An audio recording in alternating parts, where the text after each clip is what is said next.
Hello বন্ধুরা, good morning. দেখো সকাল সকাল চলে এসেছি আমি, কি বলতো, বেলপাতা পুজো দিতে। তো মহাদেবকে চান করিয়ে এখন ওনাকে মুছাচ্ছি। তো বলো তোমরা সবাই কি করছো? আজকে রবিবার, ছুটির বাজার।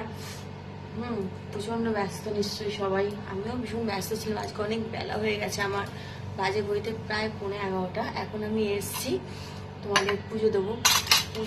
এত দেরি হয়ে গেছে, তোমাদের কি বলবো, মানে আমি আর পেরে উঠছি।